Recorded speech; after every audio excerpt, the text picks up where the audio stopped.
Jasper. So nalobat na yung camera. Sa cellphone na lang gagamitin natin. Ayan, dito na kami sa town. Medyo malamig yung hangin. Pero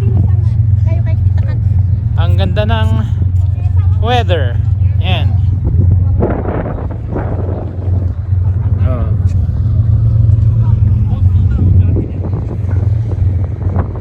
Jasper.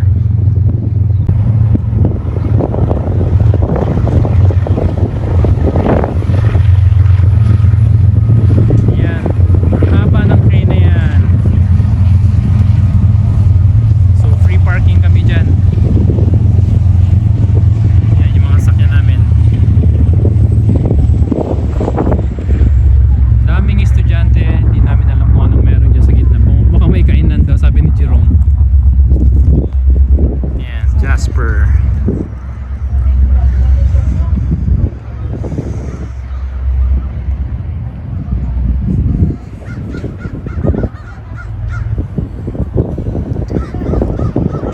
Muna tayo. Souvenir shops.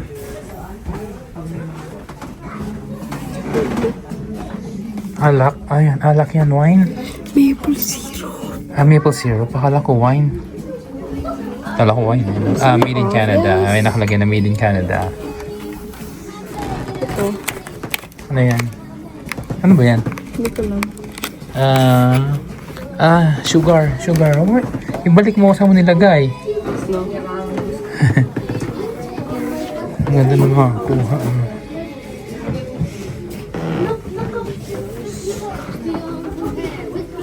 Nice.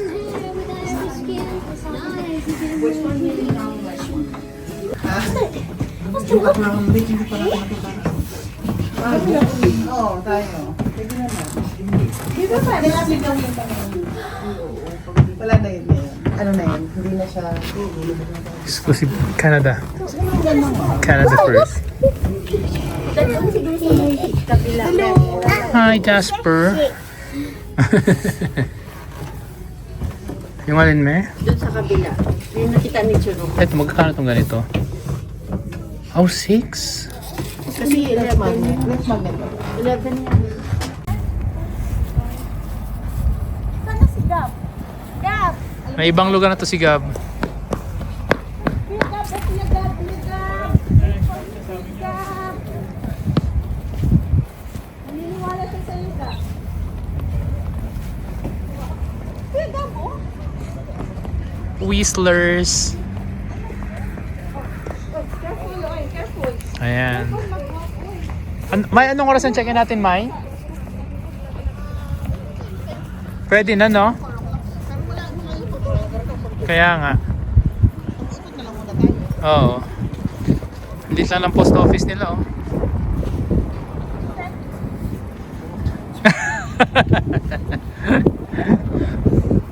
Lamig ng hangin.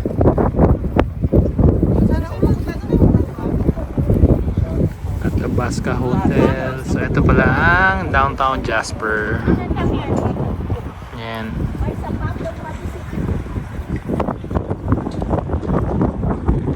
Downtown Jasper. So ito yung souvenir shop na pinasok namin. Yan. Si Miley lang ang may nabili. Yan. First time namin lahat dito.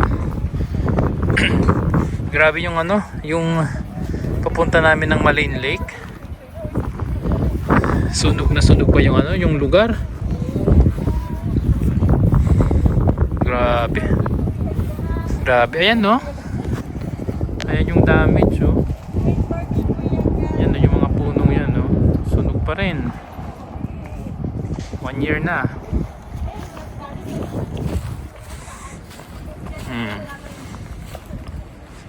Baste, ayaw na magpapigil.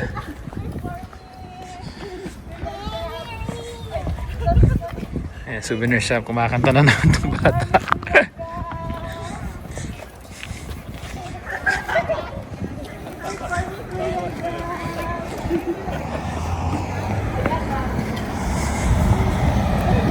Ayan, dito naman tayo sa ano, mas malaking souvenir shop.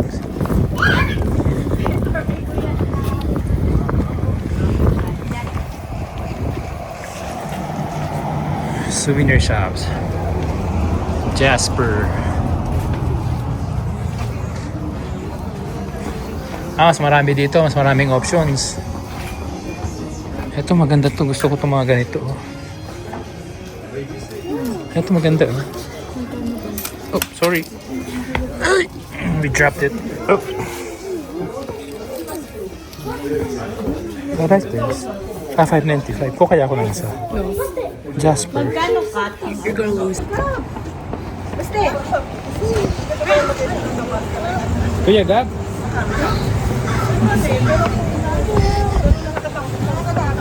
Lamig. Lamig nga na eh.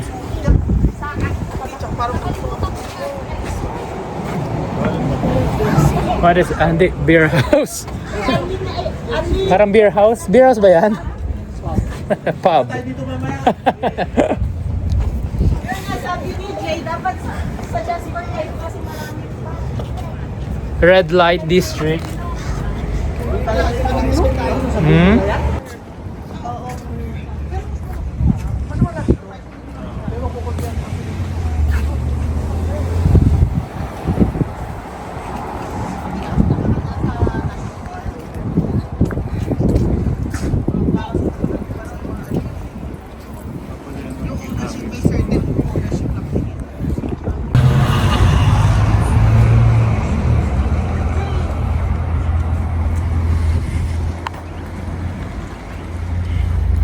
Welcome.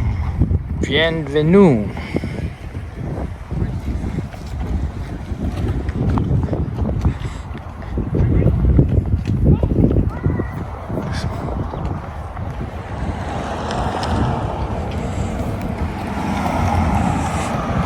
Magpapapicture ata si Maylin.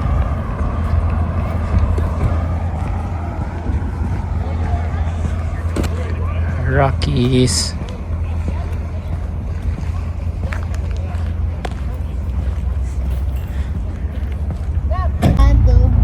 Picture lang. Oo nga pala. Ayan. Basta Ayan. Tingnan dito, Gab. Ayan, tingnan dito. Idol si Gab. Gusto niya si Gab.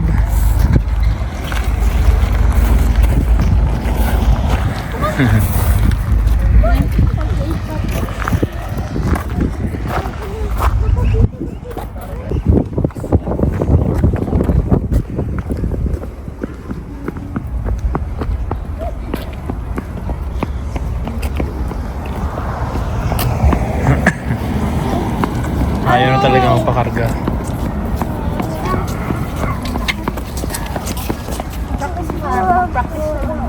Practice na nga. Tapos mamaya tulog to pagdating sa hotel.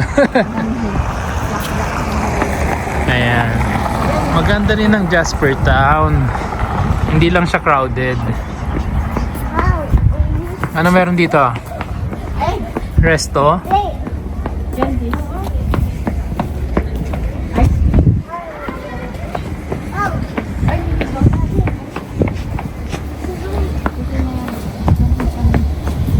Ano to? Favorite ko na iba.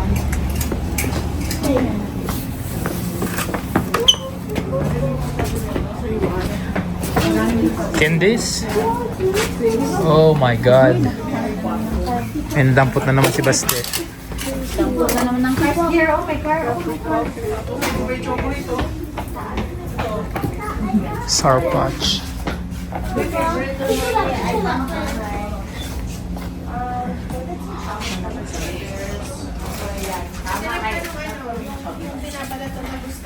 Pag nag-turn sila, at pag sa route sila, hindi pag natin nakikita. Oh, careful, slowly.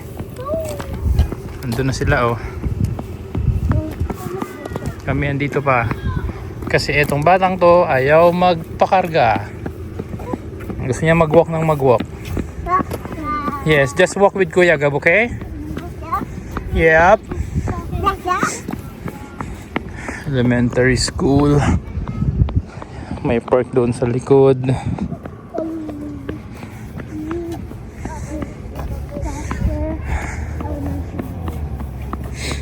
So, yung hotel namin dito is siguro mga 1 hour pa. Sa Hinton kami nag-hotel. Kala mo ano? Pupunta mo po sa car. Yeah, pumunta tayo sa car. Sa parking. Dapat decide doon. Yeah, then magdadrive na tayo pa uwi, papunta sa hotel. Ilan na minutes until sa parking? I don't know. Minutes? Siguro malapit na. Oh, Gusto ko na. okay. Go. Pag nakita ko Ayun lang. talaga pahawak ko. Ay, Diyos ko.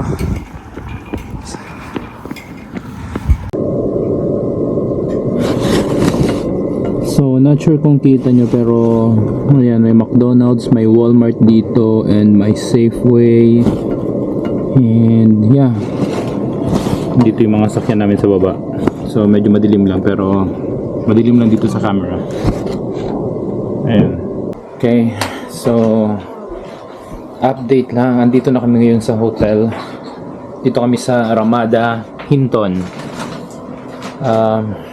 Ayun, dumating kami dito ng almost 6 PM na. So, yung last na pinuntahan namin is yung Jasper. Nalobat tong camera na to kaya nag-cellphone na lang ako. Pero yun, so another 45 minutes drive from Jasper papunta dito sa Hinton. So itong Hinton papunta na tong Edmonton. Ayun, so dito kami sa Ramada which is good. Maganda yung kwarto. And then yung access namin is yung Walmart andyan lang, tawid lang ng kalsada. May gasolinahan, may gasolinahan dyan. Parang mayroon siya. Shell, ayun. Tapos may Safeway, may Walmart, may McDonald's. Pero hindi na kami bumili kasi ang dami namin baon. Lahat kami nagbaon ng pagkain kasi hindi namin alam kung anong meron dito sa area ng ng Ramada. Tsaka expected kasi namin na